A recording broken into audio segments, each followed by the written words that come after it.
The rain was coming down in sheets that night, the kind of relentless downpour that made you question why you ever left the house in the first place.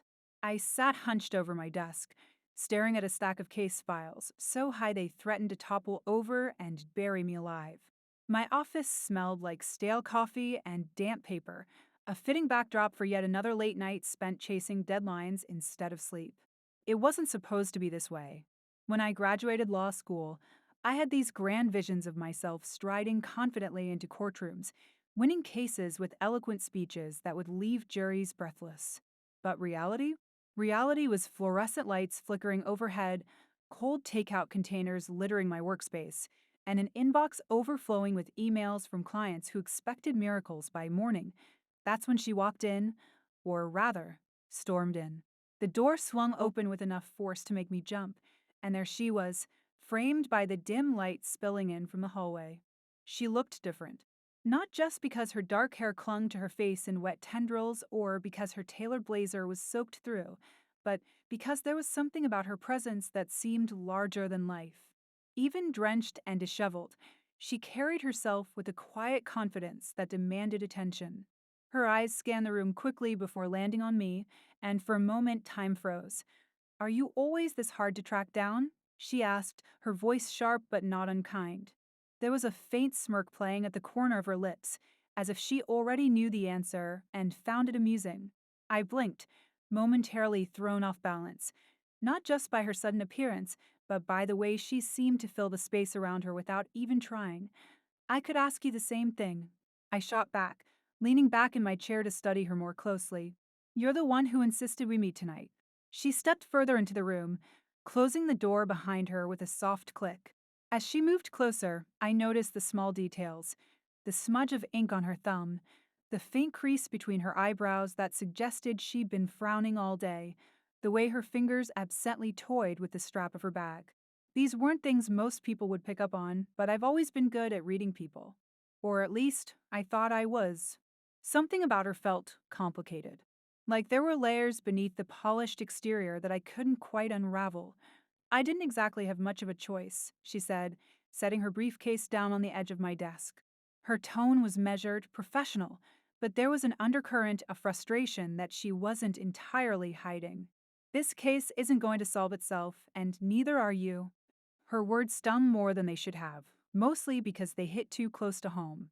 For weeks now, I'd been avoiding this particular file, letting it gather dust while I buried myself in everything else.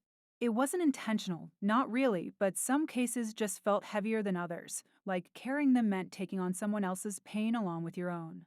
And this one weighed more than most. I gestured toward the chair across from me, watching as she hesitated for half a second before sitting down. Up close, I could see the exhaustion etched into her features, the shadows under her eyes telling a story she probably didn't want anyone to read. Still, she held herself together with a kind of practiced ease, like she'd spent years perfecting the art of looking unruffled no matter what chaos swirled beneath the surface. So, I began, opening the folder in front of me and flipping through its contents. "What exactly is so urgent that it couldn't wait until tomorrow?" She leaned forward slightly, resting her elbows on her knees, and for the first time since she'd arrived, she let her guard slip just enough for me to catch a glimpse of vulnerability. "It's personal," she admitted quietly, her gaze dropping to her hands. "More personal than I thought it would be." The admission hung in the air between us, heavy and loaded with implications I wasn't ready to unpack. Personal cases were tricky. They blurred the lines between professional detachment and emotional investment in ways that rarely ended well. But there was something about the way she said it, the raw honesty in her voice, that made it impossible to turn her away. "All right," I said finally, closing the folder and meeting her eyes. "Let's start from the beginning." What followed was hours of conversation, hours that stretched long past midnight, blending seamlessly into the early hours of the morning. We talked about the case, yes, but also about everything else: her fears, her hopes, the moments in her life that had shaped her into the person sitting across from me. Somewhere along the way, the dynamic shifted. What started as a purely professional exchange morphed into something deeper, more intimate. By the time the first rays of sunlight filtered through the blinds, I realized two things with startling clarity. This case was far from straightforward, and whatever connection had sparked between us that night was only going to complicate matters further. But as she stood to leave, brushing a strand of hair behind her ear and offering me a tentative smile, I couldn't bring myself to care. Because for the first time in what felt like forever, I didn't feel alone. And maybe, just maybe, neither did she. It wasn't supposed to happen this way. I had spent years building walls around myself, carefully constructed barriers designed to keep people at arm's length. Work was my sanctuary, the one place where emotions couldn't seep in and disrupt the fragile order I'd created for myself. But then she walked into my life, carrying with her a storm of complications I hadn't asked for but couldn't seem to resist. That first night together in my office felt like stepping onto thin ice. Every word exchanged between us carried weight. Every glance lingered just a fraction longer than it should have. She was magnetic, not in an obvious, flashy way, but in something quieter, deeper. It was the kind of pull you couldn't explain, only feel. And as much as I tried to ignore it, that pull refused to let go. By the time we reached the second hour of our impromptu meeting, the rain outside had slowed to a steady drizzle, though the air still smelled damp and electric. The case she brought me was messy, a tangled web of custody battles, financial disputes, and allegations that made my stomach churn, but there was more beneath the surface. She spoke about her client, a woman caught in the crossfire of a bitter divorce, with such raw emotion that it became clear this wasn't just another file to her. This was personal. Too personal. I know how it feels, she said suddenly, her voice softer now, almost hesitant. Her fingers traced the edge of the folder on my desk, a nervous habit I was beginning to recognize. To feel like no one is listening, like the system doesn't care what happens to you. Her words caught me off guard. For all her confidence, there was a fragility to her in that moment, a crack in the armor she wore so well. I wanted to ask her what she meant, to pry open the door she'd accidentally left ajar, but something held me back. Instead, I nodded, letting the silence stretch between us until she broke it herself. My sister went through something similar a few years ago, she continued, her gaze fixed somewhere beyond me, as if she were seeing memories instead of the present. Watching her fight for everything she deserved, it changed me, made me realize how unfair the world can be, how unfair I've been. The admission hung heavy in the room, charged with unspoken meaning. I didn't know whether to comfort her or push her away, so I did neither. Instead, I leaned back in my chair, studying her profile under the harsh glow of the desk lamp. There was a story here, one she wasn't ready to tell yet, but I could feel its edges brushing against mine. Whatever it was, it mattered, to her and maybe even to me. Hours passed without either of us noticing. At some point, the coffee cups piled up beside us, cold and forgotten. We moved from discussing legal strategies to sharing fragments of ourselves, childhood dreams abandoned, cities we loved and left behind, books that had shaped us. It was strange how easy it was to talk to her, how natural it felt to let down my guard inch by inch. With anyone else, I would have stopped long before this point, retreating into the safety of professionalism. But with her, I found myself wanting to stay, and then came the moment that shifted everything. We were debating a particularly thorny aspect of the case when she stood abruptly, pacing the small confines of my office. Her movements were restless, agitated, as if the thoughts inside her head were too big to contain. "You don't understand," she said sharply, turning to face me. "This isn't just about winning. It's about justice. About making sure someone who's already lost so much doesn't lose everything." Her intensity startled me, not because it was unexpected. Everything about her radiated passion, but because it mirrored something deep within me. A part of me that had grown quieter over the years, buried under layers of cynicism and self-preservation. Seeing it reflected back at me now, raw and unfiltered, stirred something I wasn't prepared for. Before I could respond, she crossed the room in 3 quick strides and knelt beside my chair. Up close, her eyes were impossibly dark, pools of emotion that threatened to pull me under. "Promise me you'll do everything you can," she whispered, her voice trembling. Please. For a heartbeat, or maybe two. I forgot how to breathe. The proximity was intoxicating, dangerous. My pulse quickened, and I realized with a jolt that I wanted nothing more than to close the distance between us, to press my lips to hers and silence the desperation in her voice. But I didn't, couldn't, because doing so would shatter the delicate balance we'd built, crossing a line I wasn't sure I was ready to cross. Instead, I placed a hand over hers where it rested on the armrest of my chair. Her skin was warm, soft, and the contact sent a jolt of electricity racing through me. I promise, I murmured, my voice barely audible. I'll do whatever it takes. Something flickered in her expression then, gratitude, relief, maybe something else entirely, and just like that, the tension snapped. She exhaled slowly, sitting back on her heels and giving me a shaky smile. Thank you, she said simply, but the weight of those two words settled over me like a vow. When she finally left, the sky was beginning to lighten, streaks of pale pink bleeding into the horizon. I watched her go from the window, her silhouette fading into the early morning mist, and felt a pang of loss I couldn't quite name. What had started as a professional obligation had turned into something far more complicated, something I wasn't equipped to handle. As I turned back to my desk, I noticed the faint imprint of her hand on the chair where she'd knelt beside me. It was ridiculous, really, to focus on such a small detail, but it felt symbolic somehow. Like she'd left a piece of herself behind, embedded in the fabric of my carefully controlled world. And try as I might, I knew I wouldn't be able to erase it. The days that followed blurred together in a haze of work and restless nights. I threw myself into the case with a fervor I hadn't felt in years, poring over documents and strategizing late into the evenings. Part of it was professional pride. I always gave my best to every client. But another part, the part one tried not to examine too closely, was driven by something else. By her.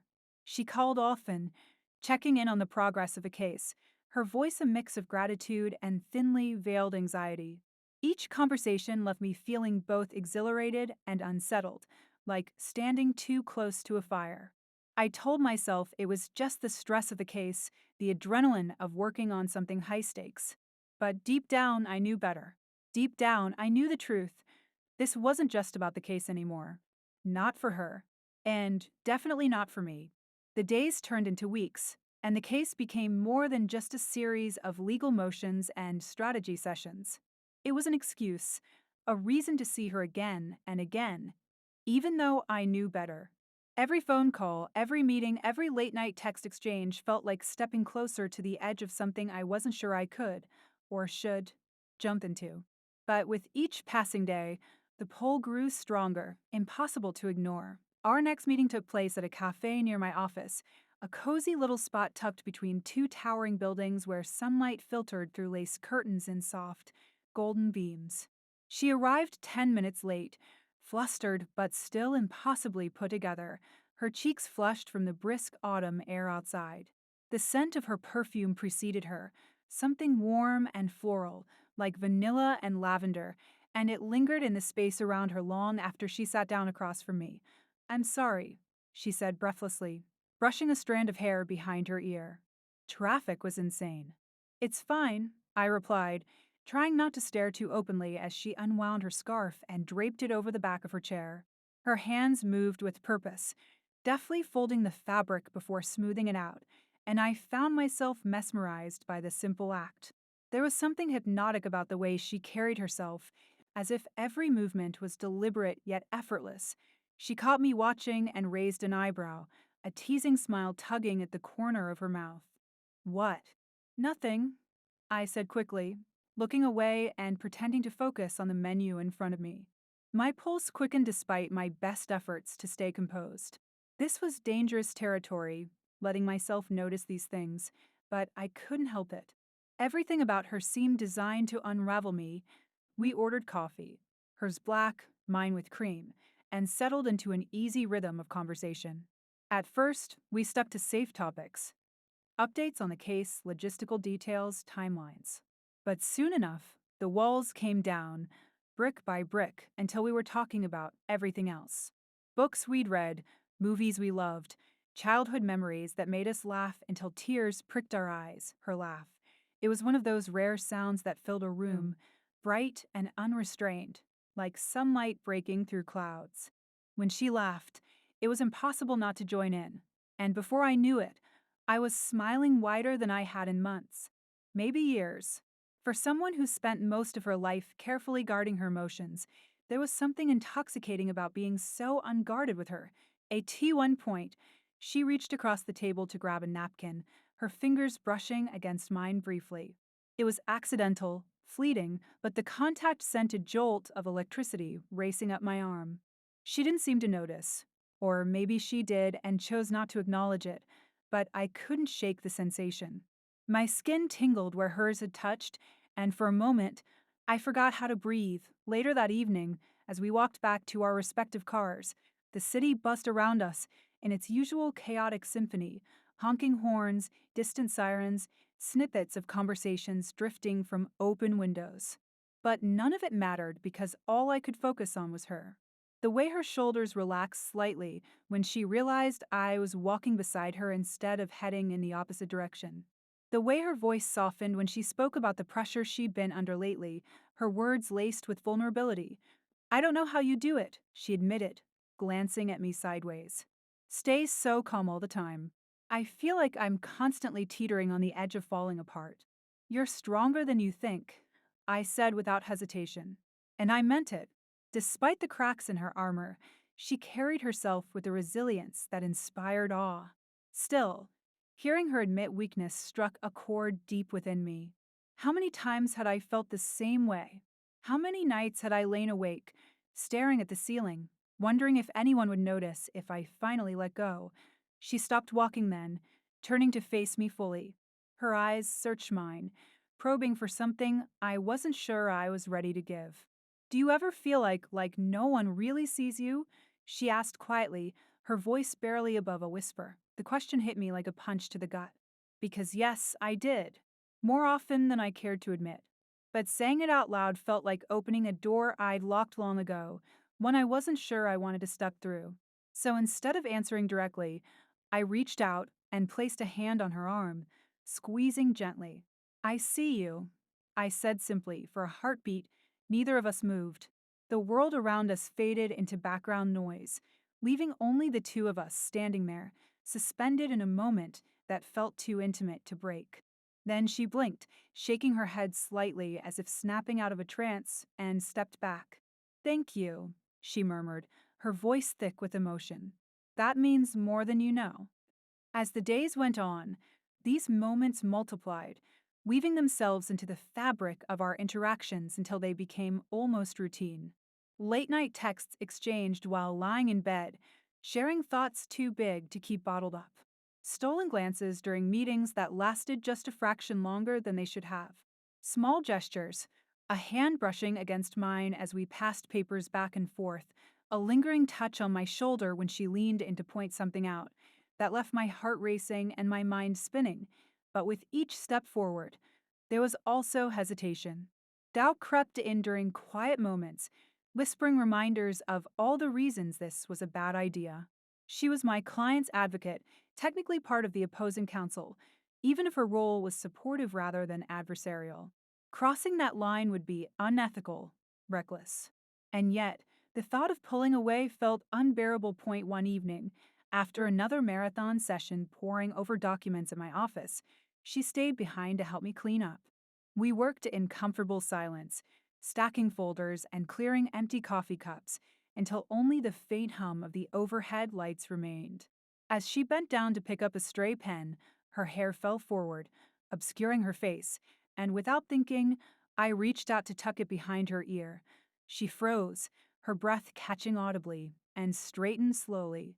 Our eyes met, and for the first time, neither of us looked away. The air between us crackled with unspoken tension, charged with possibilities neither of us dared to name. My hand lingered near her cheek, close enough to feel the warmth radiating from her skin, and I knew that if I leaned in just a little further, she wouldn't stop me, but I didn't. Instead, I pulled back abruptly, dropping my hand to my side as if burned. Sorry, I muttered, taking a step away from her. My heart pounded in my chest, guilt and desire warring within me. What was I doing? This was wrong, dangerous, irresponsible. To her credit, she didn't push, didn't ask questions or demand answers. She simply nodded, her expression unreadable, and picked up her bag. I should go, she said softly, heading toward the door. Before she left, she paused, glancing back at me over her shoulder. Good night. And just like that, she was gone, leaving me alone with the weight of what almost happened and the knowledge that I couldn't keep running from it forever. It was supposed to be just another late night at the office. Another marathon session fueled by caffeine and desperation.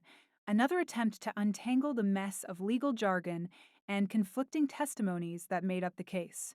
But as I sat across from her, watching the way her fingers traced absent patterns on the edge of a folder, I realized this night was different. The air between us felt charged, electric, like the calm before a storm. And I knew, deep down, in a place I couldn't ignore, that something was about to change. The clock ticked past midnight, its rhythmic clicking blending with the soft rustle of papers and the occasional hum of distant traffic outside. She leaned back in her chair, stretching her arms above her head, and let out a long sigh. Her blazer had been discarded hours ago, draped carelessly over the back of her seat, leaving her in a fitted white blouse that caught the dim light of my desk lamp. For a moment, she looked impossibly fragile, as if the weight of everything we'd been carrying had finally started to show. This is insane, she said, breaking the silence. Her voice was low, tinged with frustration, but also something softer, weariness, maybe, or resignation. How do people survive this?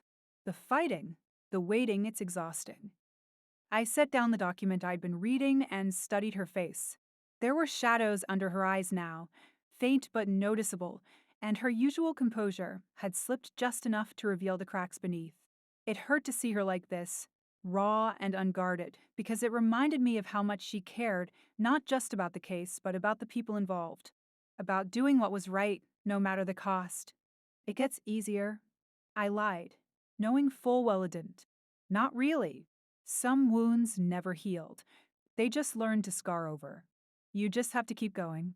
She shook her head, a bitter laugh escaping her lips. That's easy for you to say. You're you. She gestured vaguely, as if the words themselves were too difficult to articulate. You always seem so sure of yourself, so in control. Meanwhile, I feel like I'm drowning most days. Her honesty startled me, not because it was unexpected, she'd shown glimpses of vulnerability before, but because of the intensity behind it. It was as if she'd reached her limit, the point where pretending was no longer an option. And suddenly, I wanted nothing more than to reach out, to pull her close and tell her she wasn't alone. That she didn't have to carry this burden by herself, but I didn't. Instead, I stood abruptly, pacing to the window to put some distance between us. Outside, the city stretched endlessly, its lights flickering like stars against the dark sky. I stared at them without really seeing, trying to steady the whirlwind of emotions threatening to overwhelm me. You don't give yourself enough credit, I said finally, turning back to face her. My voice was steadier than I felt, though my hands betrayed me by clenching into fists at my sides. You're stronger than you think. Smarter. Kinda. Anyone would be lucky to have you in their corner. Her gaze locked onto mine, sharp and searching, as if she could see straight through me. And what about you? She asked softly, rising from her chair and taking a step closer. Who's in your corner? The question caught me off guard, knocking the breath from my lungs. Because the truth was, no one was. Not really. I'd spent years building walls around myself, convincing myself I didn't need anyone. But standing here now, with her looking at me like I was the only person in the world who mattered, I wondered if I'd been lying to myself all along. I started, then faltered, unsure of how to finish. Words failed me, tangled up in the knot of longing and fear twisting in my chest. So instead of speaking, I moved toward her, closing the gap between us until mere inches separated us. Her scent enveloped me again, warm, floral, intoxicating, and I swallowed hard, fighting the urge to reach out and touch her. "Tell me," she whispered, her voice trembling. "Please."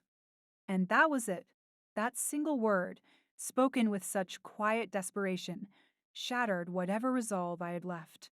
Before I could second guess myself, I cupped her face in my hands, tilting her chin up so our eyes met. Her skin was warm beneath my palms, her breath hitching as she stared at me, wide-eyed and unblinking. "I don't know how to do this. I admit it," my voice barely audible. "I don't know how to want you without losing myself, without ruining everything." For a heartbeat, she didn't move, didn't speak. Then, slowly, she placed her hands over mine, holding them against her cheeks.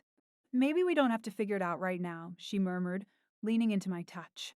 "Maybe we just let ourselves feel." And then she closed the distance between us. The kiss was hesitant at first, tentative, as if neither of us dared to believe it was real.